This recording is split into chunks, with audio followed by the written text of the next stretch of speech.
Et on peut citer également des documents qui ont fait beaucoup de bruit, ce sont les documents Wikileaks. Podemos citar también los documentos que han hecho tanto ruido en este tiempo, los de Wikileaks. Et en particulier d'ailleurs pour la Palestine, ils ont mis en difficulté l'un des principaux négociateurs palestiniens, Saeb Erekat. Y en particular en el caso palestino pusieron en dificultades a uno de sus negociadores. En dévoilant d'une certaine manière le détail des négociations qu'ils pouvaient avoir avec Israël. Develando en efecto los detalles de las negociaciones que pudieran estar teniéndose con Israel. Donc toutes ces actions des chaînes satellitaires, des réseaux internet ou bien de sources comme Wikileaks ont eu des impacts très profonds sur les populations des sociétés dont on parle. Estas redes entonces, Internet, Wikileaks, las satelitales, han tenido un impacto enorme sobre las sociedades de las que estamos hablando. Et on réalise vraiment enfin, parce que je crois quand même qu'on peut dire que les chercheurs le savaient, qu'il existe bien dans tous ces pays une société civile très active. Y entonces por fin entendemos a partir de esto, o realizamos o nos damos cuenta que existe una sociedad civil en estos países realmente muy activa. Alors moi je suis un spécialiste de sciences politiques et pour les politologues la société civile c'est cet ensemble d'institutions, d'associations, de formations qui ne dépendent pas de l'État. Yo soy un politólogo, un científico político, y se puede decir que precisamente la sociedad civil está conformada por toda esa serie de asociaciones de asociaciones sociales, de asociaciones, digamos, que no dependen del Estado. Donc, en fait, pour bien comprendre ce que ça recouvre, si l'on prend l'exemple des syndicats, les Égyptiens ou les Tunisiens de la société civile ne considèrent pas que les syndicats officiels font partie de leur univers. Para entenderlo podemos pensar, por ejemplo, en los sindicatos que en el caso tunecino la sociedad civil no cree que hagan parte. C'est pas leurs institutions à eux, quoi. Que no hacen parte como instituciones de ellos mismos. Donc ils ont fondé des syndicats autonomes différents des syndicats officiels. Y por eso fundaron sindicatos autónomos diferentes de los sindicatos oficiales. Voilà, donc pour résumer ce point, il y avait un certain nombre d'éléments qui laissaient penser que certainement, tôt ou tard, des soulèvements importants se produiraient. Entonces, con todos estos elementos, uno podía pensar que tarde o temprano estos acontecimientos se producirían. Oui, mais bien sûr sans pouvoir fixer de calendrier, puisqu'on n'est pas des prophètes. Sin poder fijar calendarios, puesto que no somos profetas.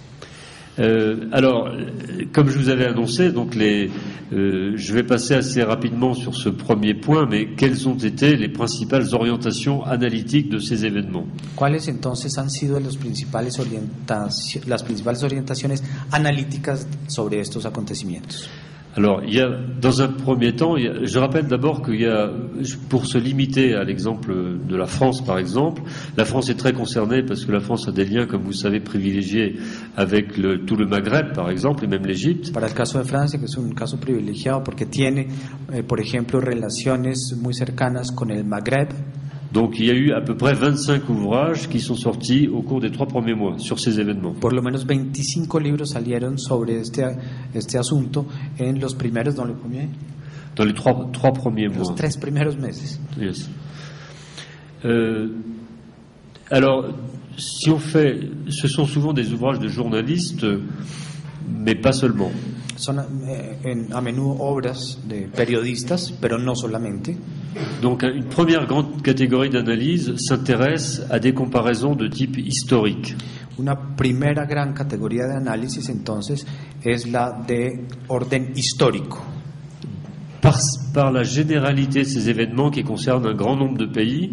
Por la generalidad de estos acontecimientos que conciernen a un buen número de países. On a fait des parallèles avec ce qu'étaient les révolutions de 1848 en Europe. Se hicieron paralelos con lo que fueron las revoluciones de 1848 en Europa. Qui avaient affecté différents pays. Que habían afectado diversos países. Et s'étaient déroulés sur au moins 2 ans. Y se habían desarrollado a lo largo de por lo menos 2 años. Mais on a pensé aussi à un exemple comme celui de 1989. Pero se pensó también al ejemplo como el de 1989. C'est-à-dire lors de l'effondrement du mur de Berlin. Es decir, en el momento de la caída del muro de Berlín. Et donc la chute de tous les régimes communistes d'Europe centrale et d'Europe orientale. y por tanto la caída de todos los regímenes comunistas de Europa central y oriental. Donc cela fait, j'y reviendrai peut-être un peu tout à l'heure, parler de ce qu'on appelle l'effet domino. Eso es lo que nos ha hecho hablar del famoso efecto dominó. Tous les pays de même région tombant les uns après les autres Todos los países de una misma región cayendo unos tras otros, par un effet de contagion en quelque sorte. por un efecto como de contagio. Mais peut-être plus sérieusement, De una manera un poco más seria, il y a quand même un sérieux problème lexicographique. hay un serio problema lexicográfico. S'agit-il de simples révoltes, de soulèvements, de uprisings? S'agit-il de révolutions? Se trata de simples revueltas, levantamientos, emprises, revoluciones. Je pense que beaucoup d'analystes occidentaux hésitent à parler de révolution. Muchos analistas occidentales dudan en hablar de revolución, Du moins, tant qu'une certaine durée ne s'est pas installée. por lo menos hasta que cierto tiempo no haya pasado. Mais en Tunisie ou en Égypte, on parle quand même de Saoura, qui est le terme consacré à la révolution. Pero en Túnez o en Egipto, por ejemplo, se habla de Fawra, Mais que es el término indicado para la revolución. Oui. Mais s'agit-il d'une révolution comparable à la révolution nassérienne, par exemple? ¿Se trataría de una revolución comparable a la naseriana, la de Nasser? Parce que dans l'imaginaire égyptien, on dit Saourat Yulio, la révolution de juillet, et quand on dit ça, c'est la révolution de 1952 de Nasser. Porque en Egipto uno habla de Fawra Yuyu, Oui, la revolución de julio, refiriéndose precisamente a ese acontecimiento. voilà. Et donc c'est pour ça que je pense qu'on retrouve peut-être plus fréquemment le terme de processus. Entonces, por ese motivo encontramos más frecuentemente el término de proceso, Mais de processus éventuellement révolutionnaire ou de processus de changement politique. entonces más bien de proceso revolucionario o de proceso de cambio político. Alors, deuxième maintenant type d'analyse, celles qui sont centrées sur l'économie et la démographie. Segundo tipo de análisis, las que están centradas en la economía y la demografía. On rappelle, je n'insiste pas sur ce point, mais on rappelle par exemple que 60% de la population a moins de 30 ans. Se recuerda, por ejemplo, que 60% de la población tiene menos de 30 años, Que les économies rentières ou assistées dans lesquelles ces jeunes se trouvent las economías rentistas o asistidas dentro de las cuales estos jóvenes se encuentran inmersos, ne leur permettent plus de réaliser leurs objectifs. no les permiten ya cumplir sus objetivos Les poussent éventuellement à l'émigration, peut-être pour venir en Colombie ou dans d'autres pays. y los empujan entonces a un proceso migratorio de emigración para venir a países, por ejemplo, como Colombia, Bref, ils ne trouvent plus leur place dans la société. y de manera rápida no encuentran su lugar en la sociedad. Et ils se sont beaucoup mobilisés, je le répète, sur les réseaux Internet en particulier. Y entonces se han movilizado mucho sobre las redes de Internet, ya lo he dicho. Un autre grand domaine d'analyse, c'est celui de la sociologie politique, Otro gran campo de análisis es el de la sociología política. oui, oui. Alors ça, ce point, bon, je parle un peu en tant que spécialiste de la discipline. Bueno, hablo un poco como especialista de esta disciplina. Disons que nous avons dans la profession, enfin tous les chercheurs, en tout cas en Europe qui s'intéressent au monde arabe, ont un débat sur la nature autoritaire des régimes arabes. Tenemos los investigadores un debate precisamente sobre la naturaleza autoritaria de los regímenes árabes, los regímenes árabes. Donc on a observé ces régimes depuis 10, 15, 20 ans, 25 ans. Hemos observado estos regímenes desde hace 10, 15, 20, 25 años. Et on a constaté que ces régimes donc sont héritiers des révolutions nationales ou nationalistes arabes. Constatando que estos regímenes son la herencia de procesos nacionalistas árabes, principalement le baasisme et le nasserisme. Entonces, principalmente el baasismo y el nasserismo.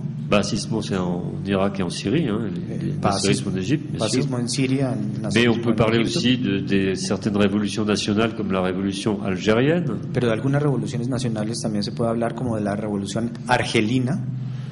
Et tous ces régimes ont eu pour caractéristique commune d'avoir abandonné l'économie socialiste dans les années 70 pour s'ouvrir sur l'économie néolibérale.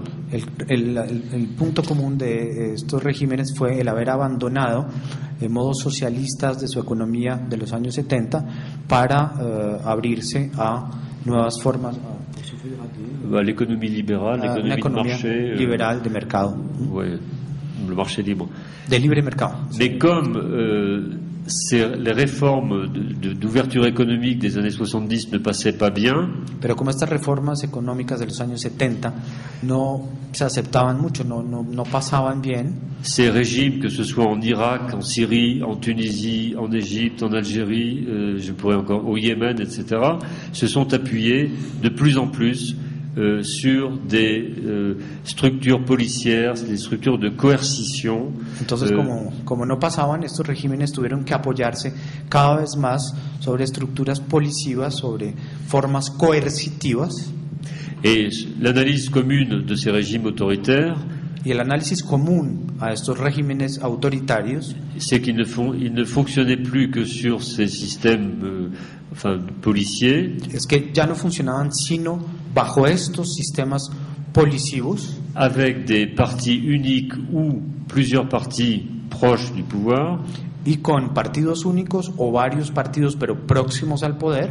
donc avec des syndicats officiels, j'en ai parlé, Entonces con sindicatos oficiales como los que ya dije, des inventamos, élections éventuellement truquées elecciones fraudulentas et beaucoup de corruption, comme on s'aperçoit dans les procès des dirigeants en cours.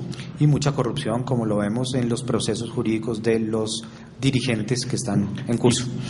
Un point me paraît très important à souligner, c'est que dans l'Égypte de Moubarak, Un punto muy importante es que en el Egipto de Mubarak, ce que l'on appelle l'état d'urgence, lo que se ha llamado el estado de urgencia, c'est-à-dire un système exceptionnel qui n'est pas le système constitutionnaliste normal, es decir, un estado de emergencia que no es un sistema constitucionalista normal, était en vigueur de façon permanente. estaba en vigor, estaba en marcha, era el caso, de manera permanente. Me imagino que es algo como el estado de sitio. Donc depuis l'assassinat d'Anwar el-Sadat en Égypte en 1981, Después del asesinato de Anwar el-Sadat en 1981, l'état d'urgence était reconduit tous les 2 ans. el estado de urgencia era un recurso cada 2 años. Pendant 30 ans, hein. O sea, lo renovaban Oui, tous les 2 ans, cada 2 años. renouvelait l'état d'urgence. ¿Sí? L'état d'urgence permet des juridictions pénales exceptionnelles, Permite jurisdicciones penales excepcionales, la suspension des droits civils et normaux, suspensión de derechos civiles etc. normales, etc. etc. Bon. Donc, ce système posait un sérieux problème. Este Alors, sistema plantea un problema. voilà. La question qui intéressait la sociologie politique des intellectuels arabes, hein, bien sûr, pas seulement des intellectuels européens, Lo que ha interesado entonces la sociología política de los intelectuales, pero no solamente de los intelectuales Sí. europeos, sino también de los intelectuales árabes, c'était est-ce que c'est un exceptionnalisme, cette situation, est-ce qu'il y a un exceptionnalisme arabe sur le plan politique? era: ¿hay un excepcionalismo árabe en el plano político? ¿Existe un excepcionalismo árabe en lo político? Et justement, on comparait avec l'évolution des sociétés d'Amérique latine, Y comparándolo con la evolución de sociedades como las latinoamericanas, où on observait qu'après des dictatures extrêmement coercitives, en las que se ha observado después de dictaduras extremadamente coercitivas, au Chili, en Argentine, etc., Chile, Argentina, etc., donc on avait eu des transitions démocratiques.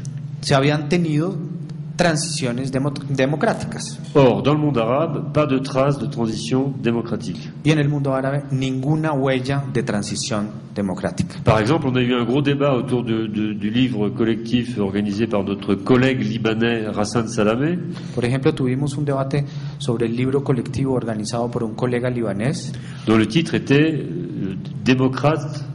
Démocratie sans démocrate.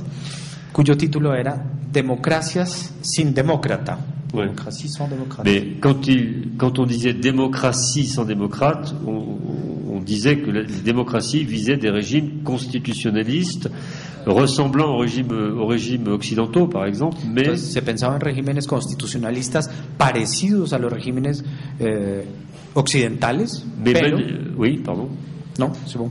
Mais manipulés, des systèmes constitutionnels manipulés par des dirigeants cyniques, ne respectant pas les droits de base. Voilà. Pero sistemas constitucionales bajo dirigentes cínicos que no respetaban las bases de estos. Bon, alors un autre élément concernant la science politique, c'est la géopolitique régionale. Otro elemento a propósito de esto es la geopolítica regional. Voilà, oui, c'est ça. Je dis régional parce que je pense à l'exemple d'Israël. Lo digo porque pienso en el ejemplo de Israel. Et la Syrie, par exemple, Siria, por ejemplo, le gouvernement syrien depuis longtemps disait, mais nous, c'est normal qu'on ait un système autoritaire et policier, puisqu'il faut bien se protéger. On vit dans des situations exceptionnelles, on est en guerre permanente contre Israël. Entonces, Siria, por ejemplo, decía, no, tenemos que estar en un estado de excepción permanente, porque en realidad estamos en permanente riesgo de guerra con Israel.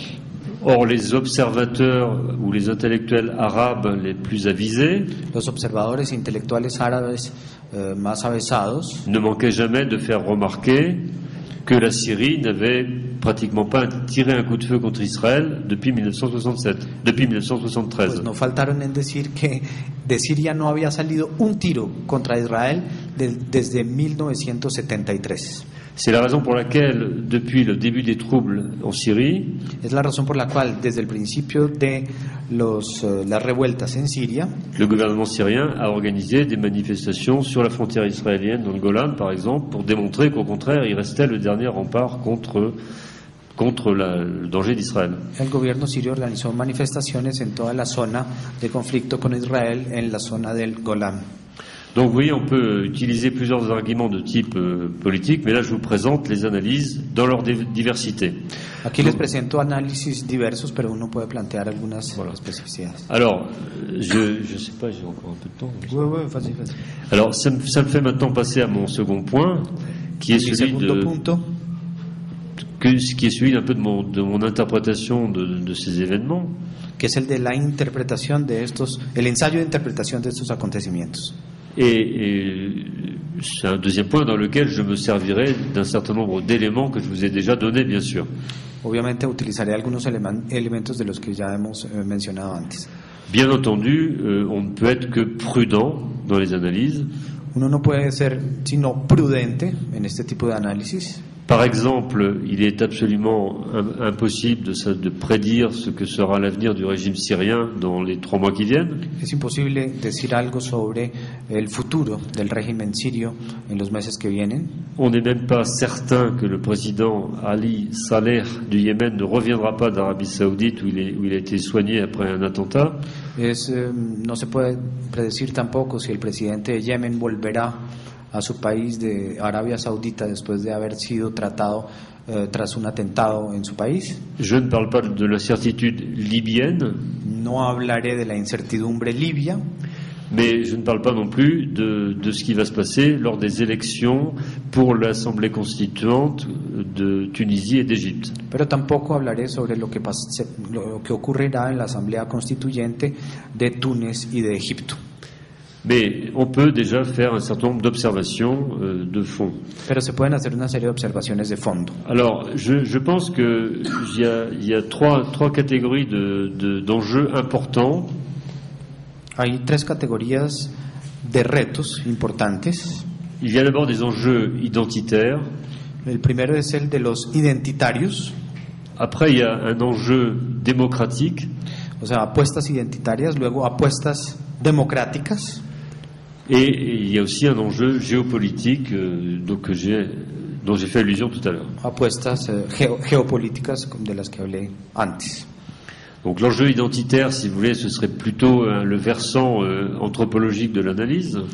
Las apuestas identitarias pueden ser el lado antropológico del análisis. Et la problématique démocratique, ce serait plutôt l'analyse de sociologie politique, si vous voulez. Y entonces la problemática sería el análisis en sociología política de esto.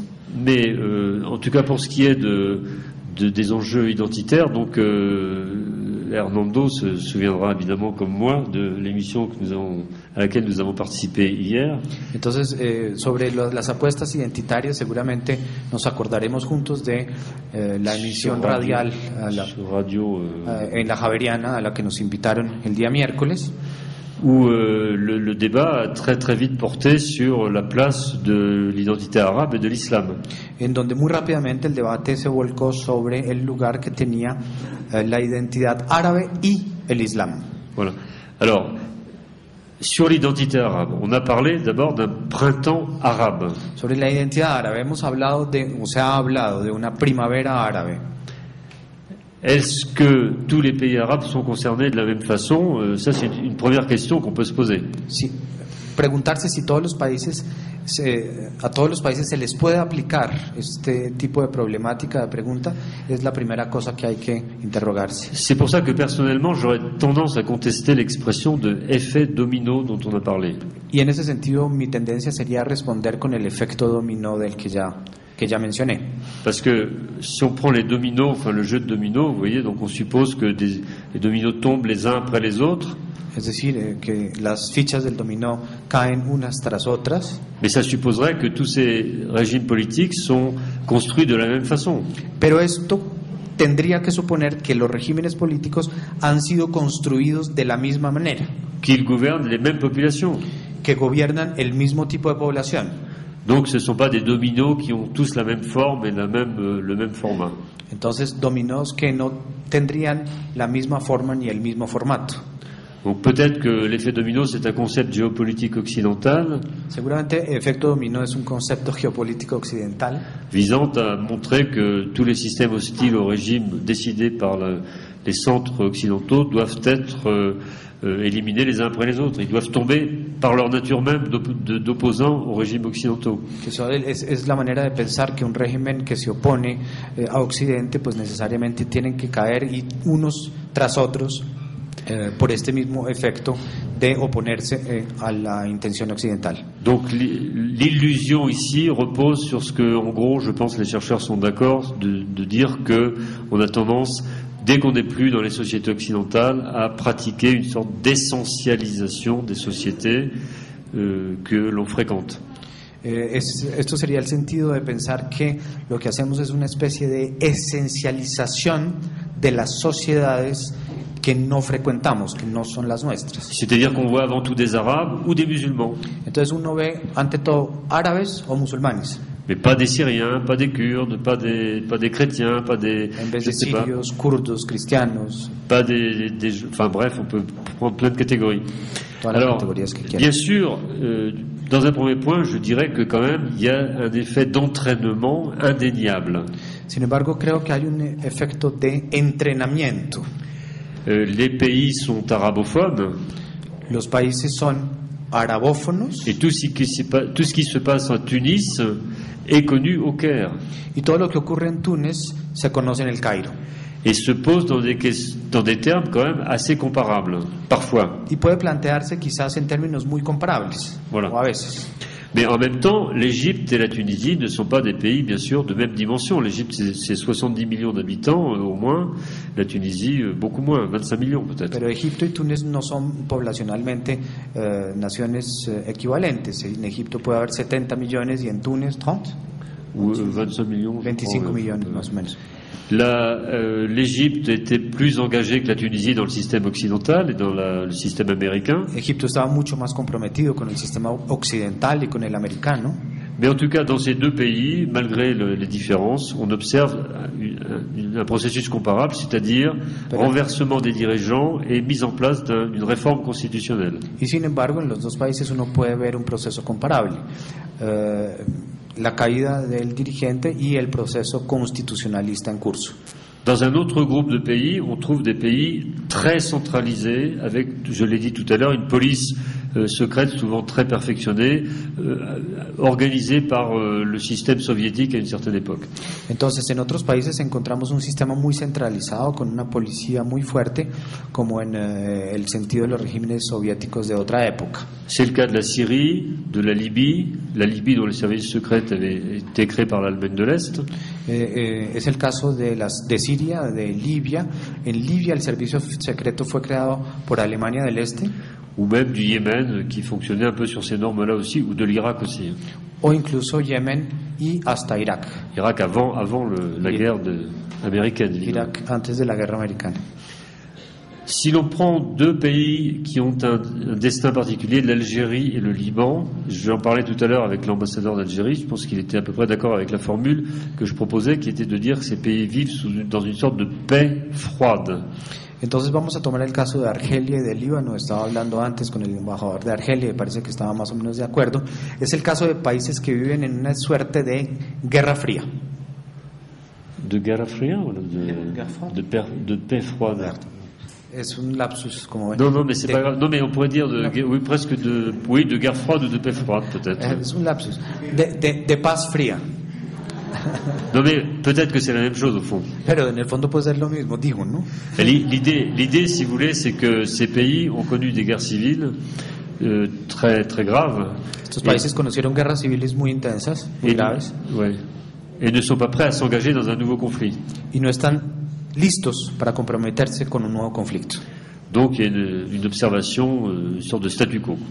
La observación es una especie de statu quo, ¿no? Vous avez aussi donc une autre catégorie de pays qui sont le Maroc, la Jordanie ou le Bahreïn. Otro grupo de países, Marruecos, Jordania y Bahreïn, où les contestations existent. En donde el proceso contestatario existe, mais avec peut-être moins d'intensité, pero con menos intensidad. Peut-être parce qu'il est plus difficile de mettre en cause la légitimité des dirigeants monarchiques qui sont des dirigeants qui se réclament d'une généalogie islamique. Quizás porque es mucho más difícil poner en cuestión un régimen monárquico en el que la monarquía está relacionada además con el Islam.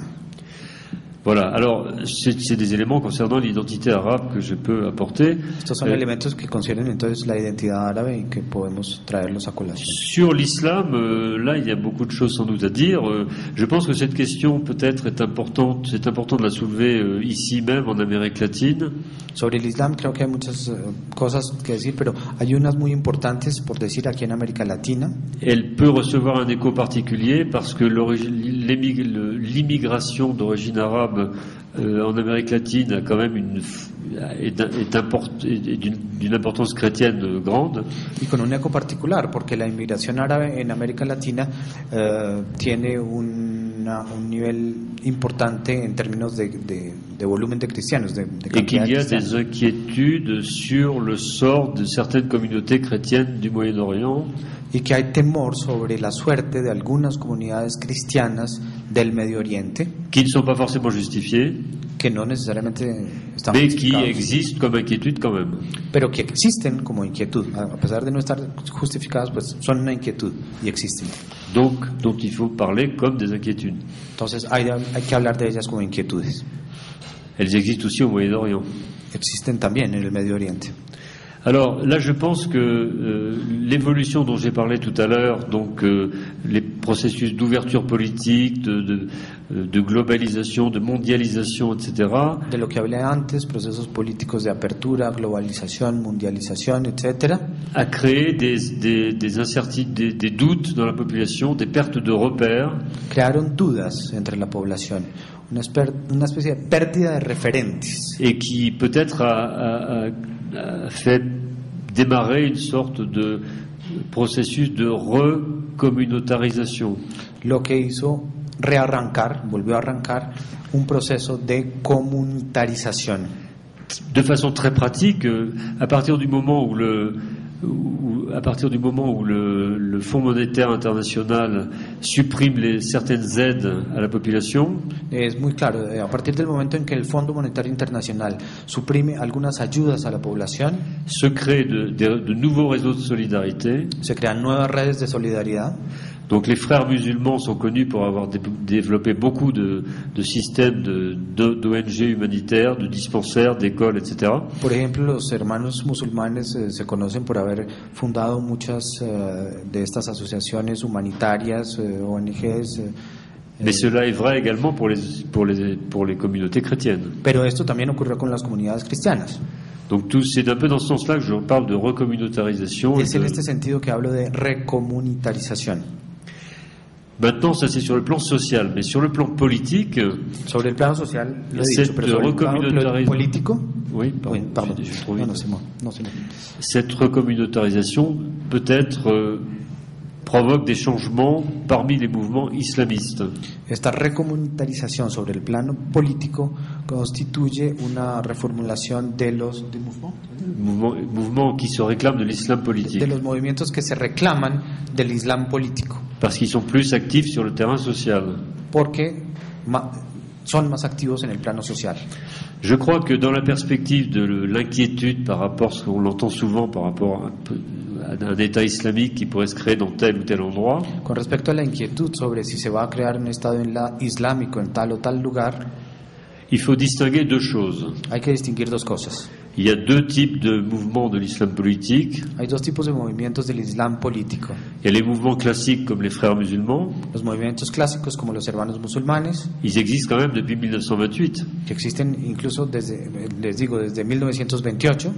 Et dans plusieurs pays, ils ont été institutionnalisés. Y en algunos países fueron institucionalizados. Ils ont, par exemple, en Syrie, le vice-président du Parlement syrien dans les années 60 s'appelait Mustafa Sibai, c'était un dirigeant frère musulman. El vicepresidente del Parlamento sirio, por ejemplo, cuyo nombramiento il était vice-président du Parlement syrien. Il était le chef des frères musulmans. Había sido un jefe de los hermanos musulmanes. Mais depuis, par contre, plus récemment, depuis 20 ans peut-être, ces mouvements ont soit participé, comme en Jordanie, à des mouvements électoraux. Y desde hace 20 años, podemos decir, en Jordania, por ejemplo, estos movimientos han participado en... Soit ils ont été élus dans des élections qui ont pu être organisées à droite, à gauche. O sea, hicieron parte de elecciones que ocurrieron aquí y allá. Ou bien, alors ça c'est une chose, mais ces dirigeants des frères musulmans ont aussi été souvent pourchassés et arrêtés. Pero estos hermanos musulmanes también fueron perseguidos y detenidos. C'est le cas beaucoup en Syrie où là ils ont été écrasés dans le massacre de Hama 1982. Es el caso en Siria de la masacre de Hama en 1982. Qui a fait entre 10 000 et 20 000 morts. Entre 10.000 y 20.000 muertos. Et qui fait partie de l'imaginaire politique syrien actuel. Y que hace parte hoy del imaginario político sirio. Mais à côté de ces groupes classiques qui ont perdu beaucoup de leur influence, al lado de estos grupos clásicos que han perdido de todas maneras alguna influencia, il y a des groupes radicaux. Existen grupos radicales. Comme vous le savez, dont les militants ont été formés éventuellement en Afghanistan. Como lo saben, cuyos militantes han sido formados, por ejemplo, en lugares como Afganistán ou en Irak. O en Irak. Et ces mouvements, évidemment, sont assez dangereux puisqu'ils sont, par exemple, au Maghreb. Movimientos peligrosos porque, por ejemplo, en el Magreb. Ils menacent plusieurs pays autour de la Libye, de l'Algérie, du Tchad, du Niger, etc. Enfin, tous ces pays de l'Afrique saharienne plutôt. Han amenazado todos esos países de la África sahariana. Donc, il y a des partis de l'islam islamistes qui sont organisés. Entonces hay una parte de estos grupos islamistas organizados. Mais ce sont plutôt les partis radicaux qui sont très minoritaires. Por ejemplo, los partidos radicales, pero son muy minoritarios. Mais pas les partis classiques comme les frères musulmans qui sont de plus en plus intégrés au jeu politique. Pero no los partidos clásicos como los hermanos musulmanes que cada vez más están integrados al sistema. Bon, le 27 mars dernier, par exemple en Égypte, les jeunes, le mouvement jeune dans les frères musulmans. El 27 de marzo último en Egipto, por ejemplo, el movimiento de jóvenes de hermanos musulmanes a publié un document. Publicó un documento pour se solidariser avec les autres mouvements de la société civile. Para solidarizarse con los demás movimientos de la sociedad civil. Donc vous voyez, la situation est beaucoup plus complexe que de dire il y a une menace islamiste, etc. Donc c'est des mouvements qui sont un ancrage politique, donc il y a des éléments dangereux, certes, mais il y a aussi des éléments qui sont parfaitement institutionnalisés. Entonces vemos que la cosa es mucho más compleja que pensar en una amenaza islámica y que hay procesos que están incluso ya más institucionalizados. Alors, l'enjeu démocratique maintenant, et j'approche de la fin, je ne sais pas, il me reste 5 minutes. La apuesta democrática, sí, vamos hacia 5 o 10 minutos. Oui, d'accord. Donc, ce processus constitutionnaliste, je rappelle qu'en octobre, et même plus tard, il y aura des élections en Tunisie et en Égypte. Los procesos constitucionalistas, pues en octubre en Túnez y en Egipto seguramente habrá elecciones. Pour lesquelles tous les partis se préparent actuellement. Y todos los partidos se están preparando actualmente para ellas. Et beaucoup de nouveaux partis. Muchos nuevos partidos. Des dizaines. Decenas. Donc, on rentre dans une deuxième phase de ces processus révolutionnaires. Y entonces entramos en una segunda fase de estos procesos revolucionarios. Ou de ces processus de changement politique. O de estos procesos de cambio político. Mais là, deux questions se posent de façon importante. Dos preguntas podemos plantearnos en forma importante. La première, surtout, concerne la place des militaires dans la société. La primera constituye el lugar de los militares en la sociedad. Pour prendre un exemple, aujourd'hui même, ce matin j'ai vu les informations à la BBC. Hoy mismo estaba mirando en la televisión las informaciones en la BBC. Et il y avait un sujet assez long consacré à la manifestation du jour, parce qu'on est vendredi, aujourd'hui, manifestation au Caire. Una nota sobre la manifestación del día, hoy es viernes, en el Cairo. Oui, on attendait 1 million de personnes. Se estaban esperando 1 millón de personas. Sans doute il y en aura moins. Quizás hubiera o hubo menos, mais il y en aura quand même beaucoup. Pero sin embargo podemos pensar que debió haber muchas. Et le mot d'ordre c'était justement de rappeler aux militaires que il y avait une révolution en cours. Digamos el motivo era recordarle a los militares que había una revolución en curso. Donc, qu'on le veuille ou non, la présence de militaires comme arbitres du conflit. Entonces, la presencia de militares como árbitros del conflicto est un réel problème. Es un verdadero problema. En Égypte, je rappelle que le président du Conseil militaire de transition. En Egipto, el jefe del Consejo Militar de Transición actual. C'est le maréchal Tantawi. Es el mariscal Tantawi. Qui a été ministre de la Défense de Moubarak. Que era el ministro de Defensa de Moubarak. Et que l'armée égyptienne a arrêté et jugé environ 10 000 jeunes manifestants depuis janvier. Y los militares egipcios han detenido y juzgado a más de 10.000 manifestantes desde enero de este año. Donc en même temps, on ne peut pas dire que les militaires contrôlent tout. No se puede decir que los militares lo controlen todo. Ils essaient. Intentan, claro. Mais ils tiennent compte de la pression de la rue, comme aujourd'hui au Caire.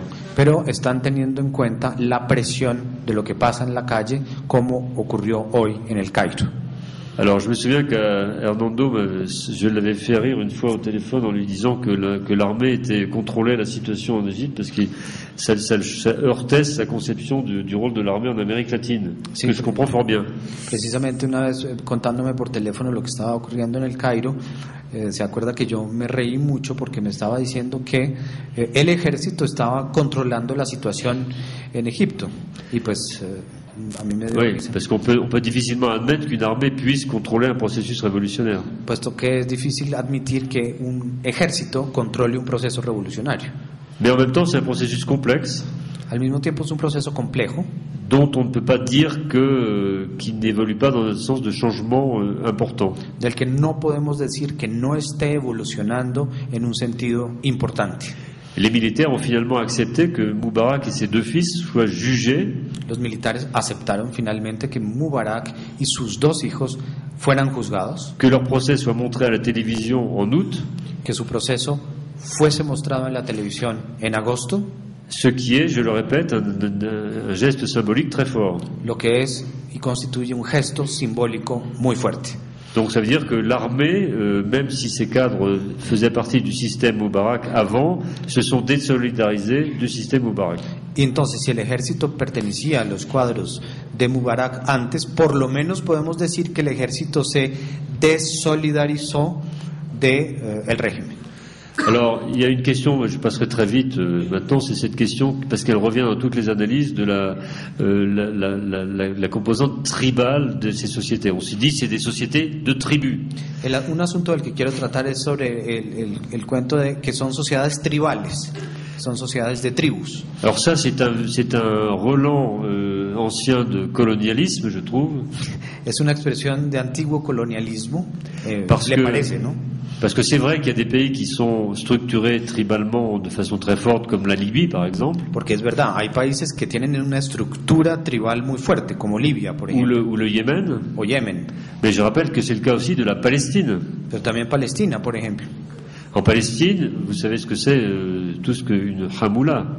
Ustedes saben lo que es una Hamoula. C'est une famille élargie. Una familia extensa. Par exemple, la famille Barghouti ou la famille Husseini, Dajani, etc. Donc ces familles en Palestine, ce sont des Hamoula, et tout le monde sait que c'est une réalité sociale, la tribu. Familias que inventó Hamoula, y todo el mundo sabe que eso es una realidad social. Mais l'erreur d'origine peut-être orientaliste d'analyse de ces sociétés, c'est de considérer que le système politique est complètement conditionné par cette structure tribale. El error orientalista quizás es considerar que esta estructura tribal va a determinar una consecuencia sobre la estructura política. En Palestine, par exemple, des analyses très fines du système électoral En Palestina, por ejemplo, análisis muy finos del sistema electoral ont montré que dans pas mal de cas, il n'y avait pas adéquation entre la solidarité tribale et le vote pour les élections, par exemple législatives. Mostraron que no había solidaridad ni adecuación entre la situación tribal y el voto, por ejemplo. Donc ce sont des modes d'organisation sociale. Son modos de organización social qui fonctionnent, mais qui n'interviennent pas forcément au niveau politique. Pero que no necesariamente intervienen en el nivel político. Parce qu'il y a aussi les institutions de l'État-nation moderne. Porque igual existen las instituciones del Estado-nación moderno, están detrás. Voilà, alors j'ai pratiquement terminé, mais je voudrais conclure sur le dernier enjeu qui est celui de... Alors, comme on a parlé d'Israël-Palestine ce matin, mais c'est la question de l'influence dans tous ces processus de changement, de l'influence des équilibres regionaux, des équilibres géopolitiques. Entonces quiere hablar al final, y le parece que es adecuado, de la influencia de los equilibrios regionales, de los equilibrios del conflicto a nivel regional. Bon, il y a 3 pays ici qui vont pendant longtemps être au centre des analyses. Israël d'abord. 3 países van a estar en el centro del análisis. Israel. Bon, Israël, ça faisait partie de l'argumentation idéologique d'Israël, c'est de prétendre être la seule démocratie du Moyen-Orient.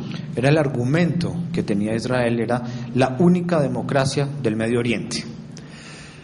Or, le mouvement récent à Tel Aviv qui a réuni jusqu'à 400 000 personnes, ce qui est énorme pour Israël. Pero el movimiento que se dio en Tel Aviv recientemente, que movilizó 400.000 personas, lo cual es enorme para Israel, se réclamait parfois, enfin certains de ces éléments se réclamaient de la révolte égyptienne. Reclamaban esa revuelta como una revuelta, haciendo parte de la revuelta egipcia. Donc ça pose de nouvelles questions. Entonces esto plantea nuevas preguntas. Ça pose des questions ici à la société israélienne. Plantea preguntas para la sociedad israelí. Bon. Mais ça pose aussi des questions au gouvernement israélien. Y plantea preguntas para el gobierno israelí. Qui doit commencer à revoir peut-être ses conceptions de ses rapports avec ses voisins. Que tiene que comenzar a mirar cuáles son sus concepciones de relación con sus vecinos. Par exemple, des choses dont on ne parle pas beaucoup, c'est que Israël essaie actuellement de contrôler la totalité des gisements de gaz qui se trouvent en Méditerranée, donc au large de ses côtes. Por ejemplo, Israel en este momento intenta controlar todos los yacimientos de gas que se encuentran a lo largo de las costas del Mediterráneo, mais dont une partie de ces gisements se trouve aussi au Liban ou dans la partie palestinienne de Gaza, par exemple. Pero una parte de ellos se encuentran en territorio palestino o en Gaza, por ejemplo. Donc c'est des questions qui vont se poser dans les années prochaines, mais il y en a une plus urgente. Son cuestiones que se plantean hacia adelante, pero hay una muy urgente, Qui est celle du blocus de Gaza, que es la del blocus, el bloqueo de Gaza, sachant que ce blocus, heureusement, se fait de plus en plus d'ennemis, sabiendo que este bloqueo cada vez tiene más enemigos, et sachant aussi que la frontière avec l'Égypte, donc au sud de Gaza, y sabiendo que la frontera con Egipto en el sur de Gaza devient de plus en plus difficile à contrôler par Israël. es cada vez un escenario más difícil de controlar por parte de Israel. Donc ce sont des éléments parmi d'autres qui pourraient peser dans la discussion qui va intervenir vers le 20 septembre sur la déclaration d'État palestinien, peut-être. Son elementos que van a pesar en la decisión del 20 de septiembre sobre la posible declaración del Estado palestino. Même si personnellement je pense que cette déclaration n'apportera pas grand-chose aux Palestiniens. Aun si yo personalmente creo que esta declaración no aportará mucho a los propios palestinos, Elle changera quand même quelque chose au niveau des questionnements internationaux. pero cambiará la perspectiva de los cuestionamientos a nivel internacional. La Turquie est un second exemple de difficulté donc géopolitique. La Turquía es un segundo ejemplo de dificultad geopolítica, Puisque le gouvernement, disons, formé à partir de mouvements islamistes modérés, el gobierno formado a partir de movimientos islamistas moderados a entrepris, comme vous savez, depuis quelques années, de changer sa politique arabe. decidió desde hace algunos años cambiar su política árabe, como lo saben. Donc ça suppose qu'il arrête ses relations avec Israël, Eso supone, qu'elle ralentisse. se supone que esto desacelere sus relaciones con Israel, Mais je vous rappelle quand même que la Turquie vient d'expulser son ambassadeur d'Israël. pero les recuerdo que Turquía acaba de expulsar su embajador de Israel, Puisque l'Israël refusait de s'excuser pour l'attaque du bateau turc l'an dernier. por lo que Israel se rehusó a pedir disculpas por el ataque al barco turco el año pasado. Mais en même temps, la Turquie joue un rôle économique important dans le monde arabe, Al mismo tiempo, Turquía juega un papel económico importante en el mundo árabe, mais aussi par rapport à Israël toujours. pero siempre con respecto a Israel. Les Turcs, par exemple,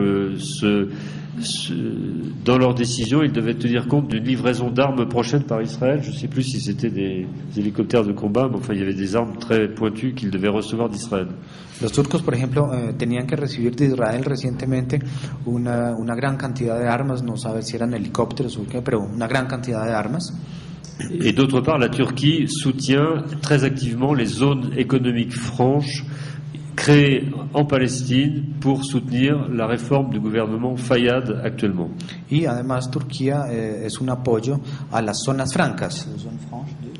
Les zones franches économiques pour développer, on ne paye pas de taxes et tout ça. Zonas francas para desarrollo económico de no pago de impuestos, etcétera.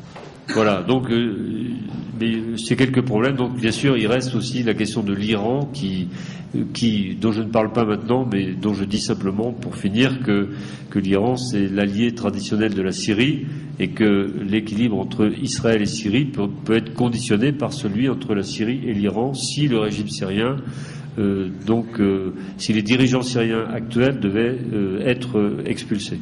Y entonces queda el caso de Irán poniendo en juego a Siria también, porque esta relación con Siria determina cosas sobre la relación con Israel, en particular si cayera el régimen de Bashar al-Assad, cambiaría muchas cosas en términos claros para Irán. Bon, écoutez, j'espère que j'ai pas été trop long. Si c'est le cas, excusez-moi, mais en tout cas, je vous remercie de votre attention et encore une fois merci Armando pour ta traduction. Muchas gracias y espero no haber sido muy extenso.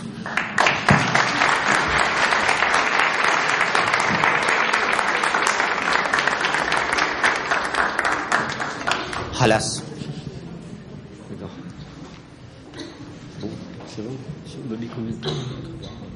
1 heure. Ça va? Merci, c'est impeccable. Queremos invitarlos en este momento para hacer una pausa para un café. La repostería árabe que van a ofrecer es cortesía de la señora Helen Fares. Los invitamos por favor a retomar nuevamente en 10 minutos. On fait une pause. Il n'y a pas de discussion.